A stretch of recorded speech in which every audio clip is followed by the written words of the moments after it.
Ok, aquí tenemos, siguiendo con el documento que tenemos en el curso de electrónica industrial, este ejercicio número 5 que tienen en el documento, es parecido a lo que ustedes van a estar trabajando en el próximo laboratorio número 2, que es utilizar prácticamente, nuevamente, vamos a decir similar, porque el circuito cambia un poquito, pero prácticamente lo que tengo aquí es una polarización básica de un transistor BJT. Lo único que ahora, aquí en el colector, añadimos un LED. Esto que tenemos aquí es lo que conocemos como un LED. ¿Qué es un LED? Un diodo emisor de luz. Es un diodo, pero que prende o apaga dependiendo de el nivel de corriente que está pasando a través de él. Emite luz. Y de esa manera, pues, lo que vamos a hacer con este circuito es verificar si yo puedo, de acuerdo al voltaje que yo le voy a aplicar, en teoría, si ese LED va a prender o va a apagar, y cómo prendería o cómo apaga, de acuerdo, pues, a los valores del circuito. Para eso nosotros vamos a estar utilizando prácticamente una polarización divisor de voltaje, porque tenemos nuevamente nuestro transistor BJT, tenemos una resistencia en la base, que en este caso es de 3.3 kilos o 3300, tenemos una resistencia en el colector de 220 ohmios, pero entre la resistencia y en el colector añadimos un LED. Antes, en una polarización normal básica, este LED no existe, ahora lo pusimos aquí entre medio. ¿Por qué? Para que entonces la corriente colector que pase por aquí prenda o pueda prender o pueda apagar ese LED que tenemos ahí. Tenemos entonces la fuente VCC, que es la otra fuente que usa este circuito, de 9 voltios. Este voltaje que tenemos aquí especificado, esto es un dato que se le da en un caso teórico, es un dato que se le da. Este es el voltaje que el LED, cuando el LED está prendido, es el voltaje con el que el LED funciona. El LED genera o absorbe 1.6 voltios cuando él está funcionando. Cuando él prende, ese es el voltaje que él genera entre sus terminales, para poder entonces generar esa luz que él prende. En el laboratorio nosotros podemos usar LED de distintos colores: rojo, verde, amarillo, blanco, depende del color que tengamos disponible. Así que este dato es importante porque obviamente pues hay que saber cuánto consume en términos de voltaje ese LED. Esto que tenemos aquí es un caso teórico, ¿sí? Si nosotros lo queremos hacer de forma automática, y esto lo vamos a ver quizá un poquito más en detalle en la parte del laboratorio, pero cuando estamos aquí, esto es para verificar o para implementar este circuito de forma automática. ¿Cómo que de forma automática? Pues que ese LED prenda y apague de forma automática, yo conectándole una señal cuadrada. Que es una señal cuadrada? Es una señal que tiene cierto nivel de voltaje mínimo, típicamente puede ser 0, y luego de momento está cierto tiempo en un voltaje máximo, de momento vuelve y baja al mínimo, vuelve y sube al máximo, y así sucesivamente. Normalmente las señales cuadradas, en la mayoría de los casos, el tiempo que la señal está arriba o está en el máximo es el mismo tiempo que está abajo, pero no necesariamente. Yo puedo cambiar esa señal cuadrada y hacerla como en este ejemplo teórico, que puedo tener el tiempo que dura la señal en su nivel máximo puede ser cierto tiempo, y el tiempo que dura en el mínimo puede ser otro tiempo. Aquí, por ejemplo, se está diciendo que cuando él está en su nivel máximo, el voltaje dura 2 segundos y después dura 1 segundo abajo en el mínimo, y luego va a durar nuevamente 2 segundos en el máximo, luego duraría 1 segundo, y así sucesivamente se va generando ese voltaje. Ok, ¿qué vamos a hacer? Vamos primero a determinar el valor de la corriente del colector en saturación y verificar si con esa corriente, como esa es la corriente que va a pasar por aquí por el LED, pues verificar si ese LED va a prender o no. ¿Por qué con la desaturación? Porque prácticamente el concepto que nosotros vamos a ver con este ejemplo es yo prender o apagar ese LED con esta señal. ¿Qué sucede? cuando la señal está abajo en 0 voltios, prácticamente ese transistor va a estar funcionando como si fuera en región de corte.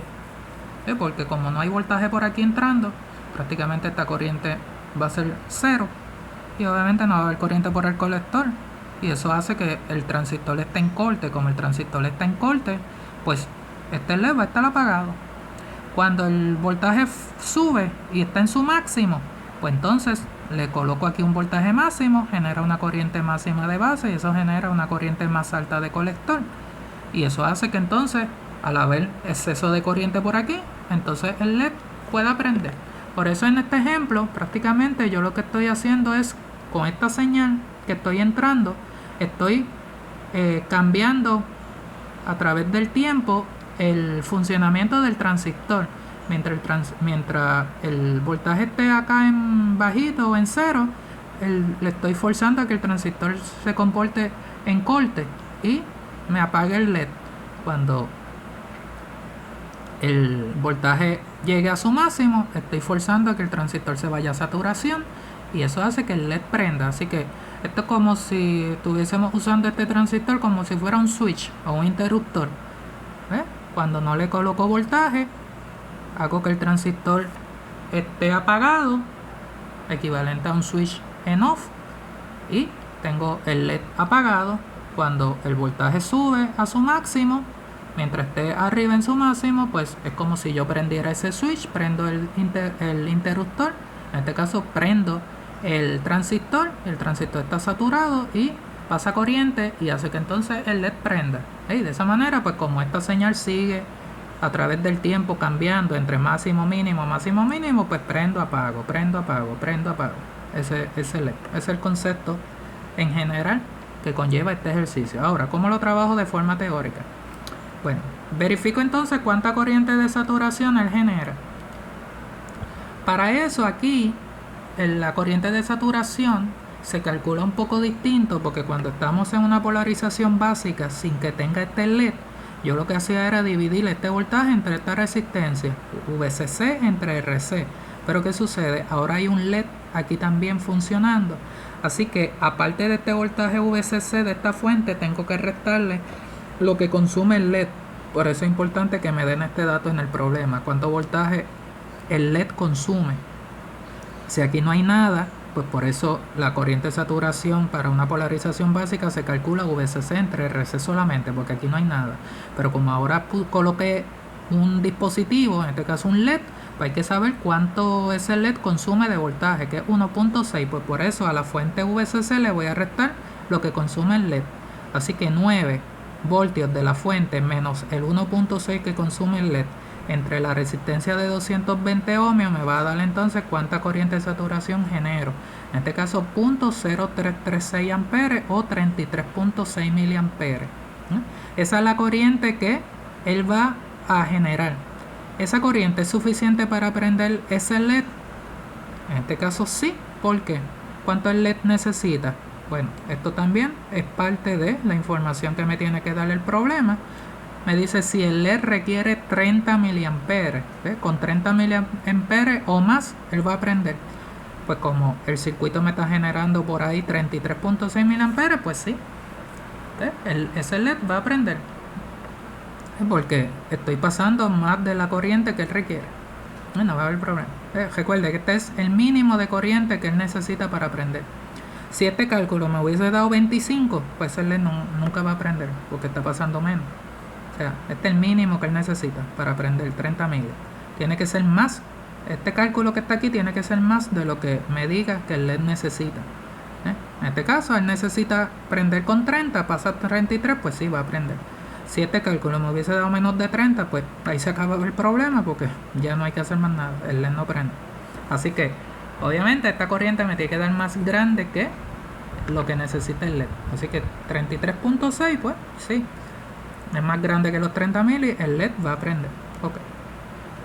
Ahora, en el segundo caso me dice determina la corriente mínima de base que debe generarse para asegurar que ese transistor esté saturado. Recuerde que ahora yo quiero por el concepto que explicamos de prender ese LED yo quiero que ese LED prenda cuando el transistor lo sature. Así que a propósito yo lo quiero saturar. Entonces me pregunta cuánto es la corriente mínima que debe de haber por aquí por la base para que entonces ese LED pueda prender. Ya yo sé que el LED va a prender, pero ahora quiero irme asegurando de que el circuito cumpla con todas las condiciones para ver nuevamente. Es un ejemplo donde estamos nuevamente en este curso desde la perspectiva de diseño. Estamos corroborando que este diseño sea funcional. Para eso yo voy a tomar la corriente de base, y aquí nuevamente como un diseño las fórmulas cambian un poco. Cuando yo estoy en una circuito de polarización básica y voy a calcular la corriente IC, yo multiplico beta por IB, pero ahora al revés, ahora yo quiero calcular IB, pues yo divido la corriente que me va a hacer prender al LED, que es la corriente que le está generando en saturación, estos 33.6 miliamperes, y lo divido entre la beta de ese transistor. En este caso estamos usando un transistor con beta de 50. Así que 0.0336 amperes entre 50, eso me va a dar 0.000672 amperes o 0.672 mili, o lo mismo 672 microamperes, nuevamente como usted lo quiera ver o escribir. Esa sería la corriente en la base, ¿ve?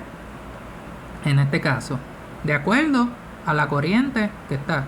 Nuevamente aquí vamos como al revés a como normalmente hacemos una polarización básica, porque nuevamente es una perspectiva de diseño. Pero ¿qué sucede? Como dice aquí, para que yo me asegure, ya que nuevamente es un concepto de diseño, que esa corriente de base asegure saturación, por lo menos la corriente debe ser el doble de lo que yo calculé como corriente de base.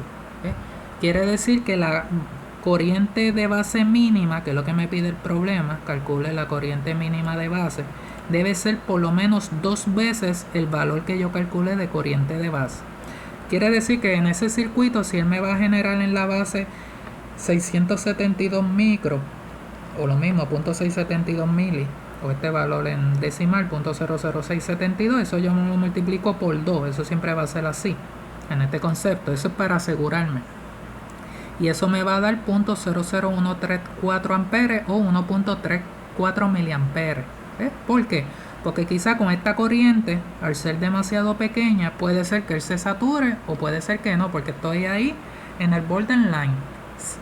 Según este cálculo, sí, con 672 micros, él me va a generar los 33.6 de saturación. Pero recuerde que la práctica es distinto a la teoría. Puede ser que cambien algo y que realmente yo no llegue a generar esos 672 micros y nunca pueda generar esta corriente de saturación. Y si no genero esa corriente, el LED nunca va a prender. Por eso, para asegurarme, yo necesito que el transistor me genere por lo menos el doble.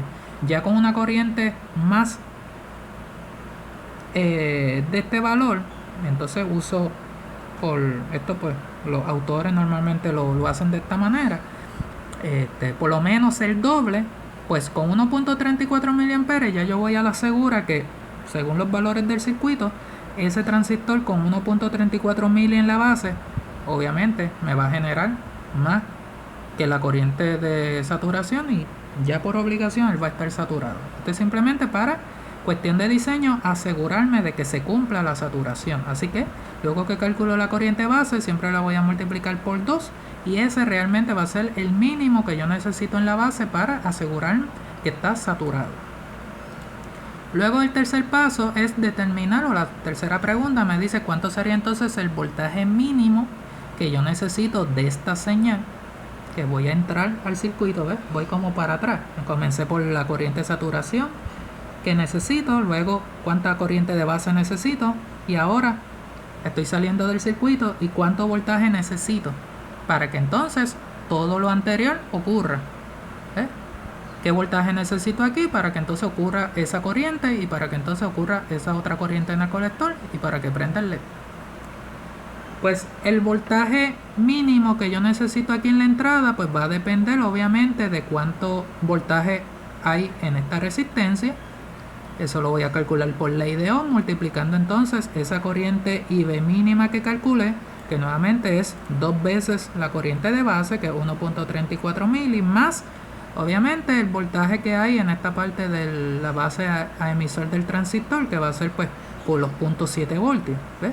La combinación de este voltaje con este voltaje del transistor sumado equivalen a qué voltaje por lo menos tiene que tener esa señal cuadrada que le estoy colocando ahí.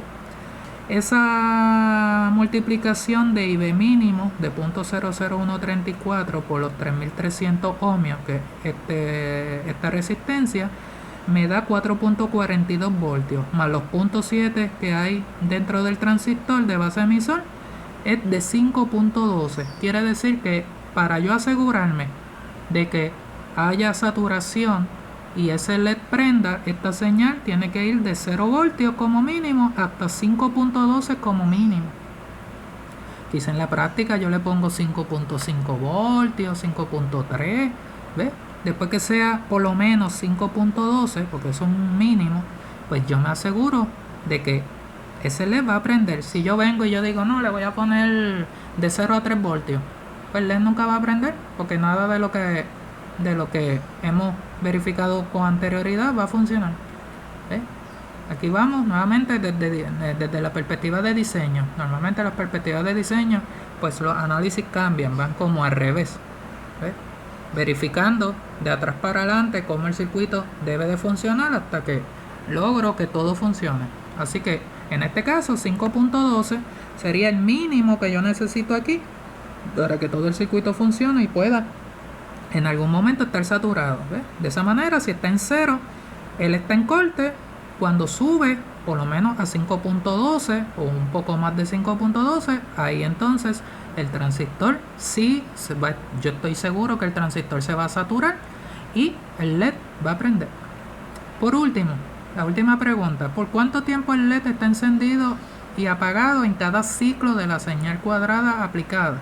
Pues como explicamos acá, este es el ciclo de la señal. El ciclo de la señal es cuánto tiempo ella está arriba y cuánto tiempo ella está abajo en términos de voltaje. Ella está 2 segundos arriba, pues durante esos 2 segundos, que es cuando se supone que el voltaje esté en 5.12 voltios o más, pues es cuando el LED va a estar prendido por esos 2 segundos. Cuando la señal baje y esté por 1 segundo en 0 voltios, obviamente el LED va a estar apagado durante ese segundo. Cuando vuelve y sube la señal y durante 2 segundos nuevamente está en su máximo, que sería 5.12 voltios o más, vuelve el LED a estar prendido por 2 segundos. Cuando la señal vuelve y baja y está por 1 segundo apagada, pues el LED va a estar apagado. Esto es prácticamente un on-off. On-off. ¿Cuánto tiempo está prendido? 2 segundos. ¿Cuánto tiempo está apagado? 1 segundo. Vuelve 2 segundos, prende. Y de esa manera es como si fuera lo que le llamamos un blinking, un encendido apagado, un flasheo de ese LED, y lo estoy haciendo automáticamente con esta señal. A veces sí, obviamente en el laboratorio uno no tiene disponible esta señal, pues uno lo tiene que hacer manual. Como uno lo hace manual, pues le pone una fuente de voltaje, por ejemplo, de 5. Vamos a decir, para asegurarnos, 5.2 voltios, poquito más. Siempre hay pérdidas en los cables cuando uno conecta. Pues si no le pongo voltaje, el LED está apagado. Cuando le conecto la señal de 5.2 voltios, por ejemplo, prendo. Cuando apago la señal, lo apago. Cuando prendo la señal, prende el LED. Y así. Pero en ese caso yo tendría que estar yo mismo haciéndolo manualmente, apagando y prendiendo la señal. Si yo le pongo una señal cuadrada ya directamente, pues la señal, como ella misma sube y baja automáticamente, pues el LED prende y apaga de forma automática. ¿Ves? De esa manera, a través del ejercicio, pude verificar cómo, a través del diseño, primero, cuánta corriente de saturación el circuito me va a generar, si esa corriente es suficiente para que el LED prenda. En este caso necesito saber con cuánto el LED prende. Si esa corriente está por encima de lo que él necesita, pues obviamente sí va a prender. Luego verifico cuánta es la corriente de base y siempre, para asegurarme, la voy a multiplicar por 2 y esa va a ser la corriente mínima que necesito que pase por aquí para asegurarme que él esté saturado y el LED prende. Y por último, pues con esa corriente multiplicada por la resistencia en la base más los 0.7 voltios del transistor, verifico cuánto es el voltaje mínimo que necesito para que él hacer que el LED prenda. En este caso, pues la señal como mínimo acá arriba debe de tener por lo menos 5.12 voltios o un poco más. De esa manera yo me aseguro que cuando él llegue a 5.12 voltios o un poco más de 5.12, entonces sí me estoy asegurando de que con ese voltaje él prenda el LED. Cuando la señal baja, pues él va a apagar. Cuando vuelve y suba a ese voltaje, prende, y así sucesivamente. Estoy haciendo un on-off o un encendido o apagado de un LED utilizando prácticamente una polarización básica de un transistor, o utilizar el transistor, como decimos, como si fuera un switch. Esto es la forma más, vamos a decir, más sencilla de utilizar un transistor o convertir un transistor a un interruptor, ¿ves? Llevándolo entre corte y saturación. Y en este caso pues estamos usando un LED para que, si estamos en un laboratorio, de forma visual, pues usted vea ese comportamiento y sepa cuando se satura o cuando está en corte, y de esa manera visualmente usted ve cuando prende o cuando apaga ese LED.